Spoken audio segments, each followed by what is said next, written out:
बिस्मिल्लाहिर्रहमानिर्रहीम, अस्सलाम वालेकुम। क्या हाल चाल है, कैसे हैं आप लोग? मैं खैरियत से हूँ, आप सब लोग भी खैरियत से होंगे। तो जनाब, ज़िंदगी कभी कभी इतनी तेज़ चलती है ना कि हमें याद ही नहीं रहता कि हम खुश हैं या सिर्फ सरवाइव कर रहे हैं। एक वक्त ऐसा भी होता है कि हम अपने रोज़मर्रा के कामों में इतने ज़्यादा लगे होते हैं, सुबह उठना, काम करना, लोगों को प्लीज़ करना, लोगों को राज़ी करने की कोशिश करना, और रात को ना थक हार के बिस्तर पे गिर के ऐसे ही सो जाना। कितनी मैं ऐसी औरतों को जानती हूँ जो बेचारियां जॉब करती हैं, आके फिर घर का काम करती हैं, बच्चों को खाने देती हैं, यहाँ तक कि जो कपड़े वो जॉब पे पहन के जाती है ना, उसी तरह वो बिस्तर पे गिर जाती हैं और सो जाती हैं। इतनी थकी हुई होती हैं कि उनको इतना टाइम नहीं होता कि हम ब्रश करें, हम अपने कपड़े चेंज करें। इस कदर बेचारी मसरूफ़ होती हैं। यकीन करें, ना अपना ख्याल करती हैं, ना उनको सुकून होता है, ना कोई खुशी होती है। सिर्फ एक लूप जिसमें ना हम खुद को गुम कर चुके होते हैं। हर एक दिन ऐसी फीलिंग आती है जैसे कि कुछ कंट्रोल में नहीं है। अंदर से बहुत ज़्यादा थका होना, कंफ्यूज होना, हर वक्त किसी और की एक्सपेक्टेशन का बोझ उठाए रखना। लेकिन एक दिन ऐसा भी आया जब मैंने सोचा कि वाकई इस तरह जीना चाहती हूँ मैं क्या? क्या मैं यही डिज़र्व करती हूँ? ये स्ट्रेस, ये थकान, क्या ये टेंशनों का बोझ लेके हम अपने ज़हन में लेके दिन का आगाज़ और अख्ताम करें? उसी दिन से ना मैंने डिसाइड करा कि मैं अपनी लाइफ में ना थोड़ा-थोड़ा चेंज मुझे करना है हर हाल में। थोड़ा-थोड़ा करना है, आहिस्ता-आहिस्ता करना है, बेबी स्टेप लेके करना है, कैसे खुद को प्रोडक्टिव बनाना है, कुछ ऐसा जिससे वाक़ई आपके अंदर चेंज आ जाए। तो फिर मैंने सोचा छोटी-छोटी हैबिट्स को ही ना मैंने लाइफ का डेली पार्ट बनाया। मैंने ना अपने दिल और अपनी बॉडी की ना सुनना स्टार्ट करी, और कुछ ऐसी हैबिट्स जो मैंने ना अपने आप को इंट्रोड्यूस कराई, जिसमें ना सिर्फ मेरी स्कैटर्ड थॉट ऑर्गेनाइज हुई, ना सिर्फ घर भी बहुत अच्छे तरीके से ऑर्गेनाइज हो गया। अंदर से ना पीसफुल महसूस होने लगा, बैलेंस फील होने लगा। और मेरी पूरी कोशिश है कि मैं व्लॉग के ज़रिए सारी चीज़ें ना आप लोगों में भी शेयर करूं। मेरे जो पहले व्लॉग्स हैं उनमें भी मैंने ये बातें शेयर करी हैं, और इस ब्लॉग में भी मैं यही बातें शेयर कर रही हूँ। तो पहली हैबिट ये है कि अपने आप को ना खुद अप्रिशिएट करें। बहुत सारी ख़वातीन ऐसी होती हैं जिनसे दिन से ना रात तक काम करती रहती हैं, और इनका काम जो है ना नज़र भी आता है कि घर चमकता हुआ हो, ऑर्गेनाइज होता है इनका घर, और किचन बहुत क्लीन होता है, कपड़े प्रेस होते हैं। आई एम श्योर जितनी भी ख़वातीन ये व्लॉग देख रही हैं ना, वो सब बहुत काम करती हैं। अब होता ये है कि हम तो जो है ना, जैसे अब हम व्लॉग बना रही हूँ मैं, तो जैसे स्क्रीन पे आ गई, लेकिन मगर हर कोई जो है ना काम करता है। अब होता ये है कि बहुत सी ख़वातीन लकी होती हैं जिनको एप्रिशिएशन मिल जाती है, और यहाँ मैं जो मेजॉरिटी की बात करूँगी कि हम लोग जो है ना अप्रिशिएट नहीं करते। ऐसे माहौल में जब वो इतना अच्छा काम कर रही हो ना, तो दिल टूट सा जाता है। कोई दो लफ्ज़ नहीं बोलता, कोई दो लफ्ज़ एप्रिशिएट के नहीं बोलता। तो यहाँ पर आपने ना खुद को एप्रिशिएट करना है, खुद को खुद की तारीफ़ करें। और ज़रूरी नहीं है कि हम लोगों की तारीफ़ का मोहताज जो है ना, हमें खुद को बनाना बनाना भी नहीं चाहिए हमें। आप अच्छा काम कर रही हैं, जैसे-जैसे आप अच्छे तरीके से काम करेंगी, आपका माइंड जो है ना रिलैक्स होता जाएगा। जैसे-जैसे आपकी रूटीन ऑर्गेनाइज़ होती जाएगी, आपका माइंड और जो स्कैटर्ड थॉट्स हैं ना, वो भी ऑर्गेनाइज़ होती जाएँगी।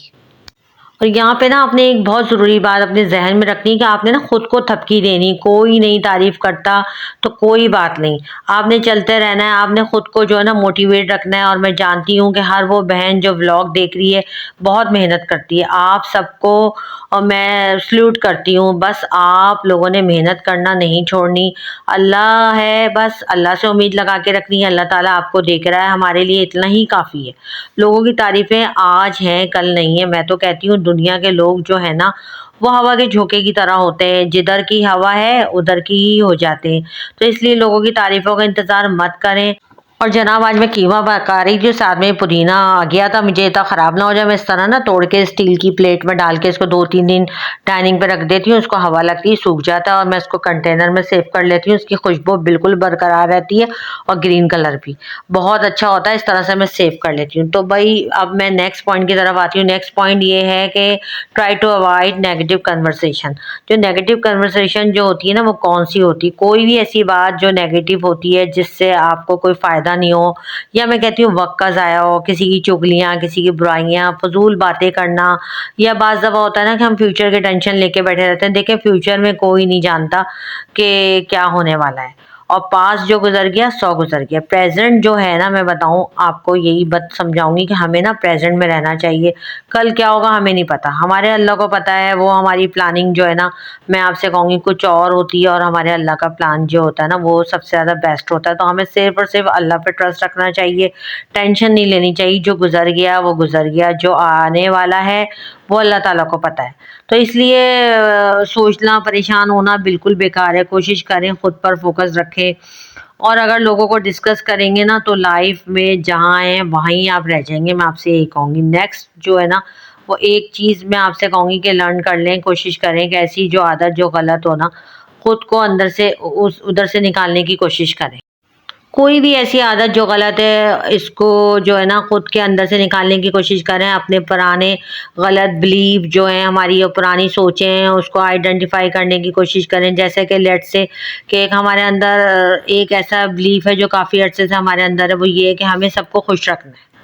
बहुत अच्छा बिलीफ है कि हमें सबको खुश रखना, लेकिन मसला यहाँ पर ये है कि हम हमसे सब खुश रहते नहीं हैं, हमसे सब खुश हो नहीं सकते। प्रैक्टिकली ये चीज़ पॉसिबल नहीं है कि कुछ लोग होंगे, एक दो, मगर बहुत सारे लोग खुश नहीं होते। हम जितनी मर्जी कोशिश कर लें, जितना मर्जी अच्छा कर लें, लेकिन जिनको खुश नहीं होना तो नहीं होना।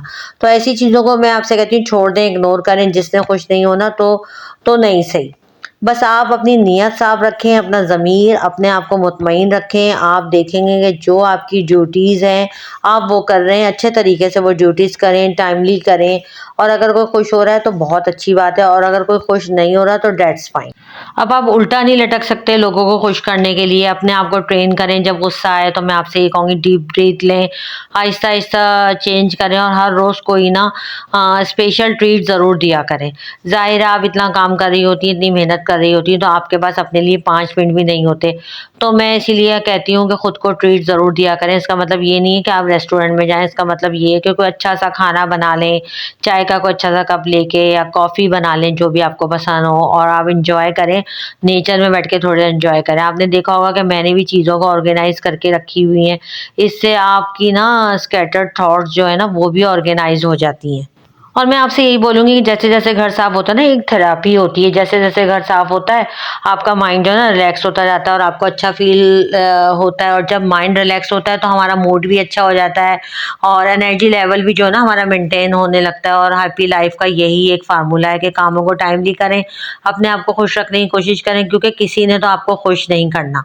ये हमारी बहुत इम्पोर्टेंट नेक्स्ट हैबिट है कि अगर आपका मूड ख़राब है ना, तो किसी ने आके आपसे नहीं पूछना, कोई आके आपको नहीं कहेगा कि आप क्यों डाउन फील कर रहे हो भाई, या आप हर किसी की जो है ना, देखें अपनी स्टोरी होती है, हर किसी की अपनी स्टोरी, हर कोई अपनी स्टोरी डिस्कस करता है, और आपके मूड की जो है ना, मैं कहूँगी किसी को परवाह नहीं होती।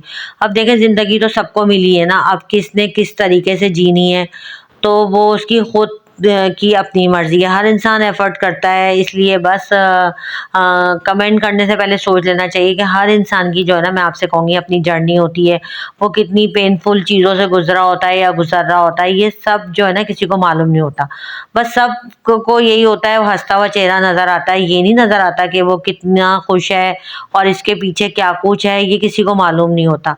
वो कहते हैं ना, कब्र का हाल तो मुर्दा ही जानता है। इसलिए जब भी किसी के बारे में कोई भी बात करे ना, तो सोच समझ के बोलें, किसी की दिल आज़ारी ना हो जाए, किसी का दिल ना टूट जाए। और लोग ना इस चीज़ को बिल्कुल नहीं समझते। आपने सुना होगा कि पहले तोलो फिर बोलो। अच्छा, यहाँ मैं मेरी बहनों ने ब्लॉग देख ही लिया, तो मैं आपसे कहूँगी सब्सक्राइब ज़रूर कर दें, लाइक भी ज़रूर करें। और मेरा खाना वाना पक गया था, बस अब मैं पहले खाना चढ़ाती हूँ, उसके बाद फिर मैं किचन साफ़ करती हूँ। किचन बहुत फैला हुआ था, आज मेरी हेल्पर भी नहीं आई थी, तो फिर मैंने किचन जो है साफ़ करा। अच्छा, इसके बाद मैं आपसे ये कहूँगी, इम्पोर्टेंट हैबिट ये है कि किसी को भी ना मत सोचें जिसका कंट्रोल आपके हाथ में नहीं है। हर एक चीज़ पर जो है ना आपको पक्का बिलीव कर लें कि कंट्रोल सिर्फ़ अल्लाह ताला के पास है। जब हम इंसान कोशिश करते हैं, कंट्रोल करने की कोशिश करते हैं तो फेलियर होते हैं। कुछ लोग इंसान को कंट्रोल करके रखते हैं, चीज़ों को कंट्रोल करना छोड़ दें। जो फ्लो है मैं आपसे कहूँगी उसमें मूव करें। बाज़ दफ़ा होता है ना कि कोई चीज़ हमारे कंट्रोल में नहीं होती, हम इतना सोचते हैं, अपने आप को बीमार कर लेते हैं। तो बस अल्लाह को छोड़ दें, अल्लाह पे छोड़ें और जो भी आपके पास फ़्लो होता है ना, मैं आपसे कहूँगी बस उसमें मूव कर लें, अल्लाह पाक आपको खुद ही रास्ता दे देता है। तो सब गलतियों की जो भी गलतियाँ हैं उसकी तलाफ़ी करें, माफ़ी माँगने में कोई छोटा-बड़ा नहीं होता। जैसे आप अपना ख़्याल नहीं रखा, कुछ अरसे हम लोग होता है ना बच्चे पैदा हुए, हमने अपने आप को छोड़ दिया, बस बच्चों को ख़्याल रख रहे हैं, अपने आप को भूल गए। तो बस इन चीज़ों की इन बातों को माफ़ करें, वॉक ज़रूर किया करें और घर से ही स्टार्ट कर लें। मैं ये नहीं कह रही हूँ कि आप पार्क में जाएँ ना अपने आप को बहुत लाइट और रिलैक्स फ़ील करेंगे, अपनी केयर करना स्टार्ट कर दें, अपना ख़्याल रखें, अपने आप को ग्रूम करें। सबकी लाइफ़ में ऐसा फ़ेज़ आता है और कि हम ना अपने आप को छोड़ देते हैं। मेरी भी लाइफ़ में ऐसा फ़ेज़ आया था, मैंने छोड़ दिया लेकिन अब आहिस्ता-आहिस्ता मैं बैक टू मूव होना ही होता है हमें एक ना एक दिन। तो मैंने भी स्टार्ट कर दिया, ऐसा नहीं हो कि हम ना एक ही फ़ेज़ में चले जाएँ और बस डाउन हो जाएँ और डिप्रेस होके बैठे रहें, ऐसे नहीं होता। हमने अपने आप को इस दलदल से ना खुद ही निकालना होता है, ठीक है? फ़ेज़ आते हैं लाइफ़ में ना, अप एंड्स डाउन आते हैं, बस किस तरह निकलना है और किस तरह दोबारा खड़ा होना है, ये हमें खुद ही कोशिश करनी होती है। आई थिंक ये सब चीज़ें आपको समझ में आ गई होंगी, बस मुझे इजाज़त दें और व्लॉग पसंद आया हो ला तो ज़रूर कमेंट करके ज़रूर बताएँगे, जैसे मैंने आपको मोटिवेट करा, इस तरह आप लोग भी मुझे मोटिवेट कीजिएगा। अपना बहुत ज़्यादा ख़्याल रखिएगा। बस मुझे इजाज़त दें। अल्लाह हाफ़िज़।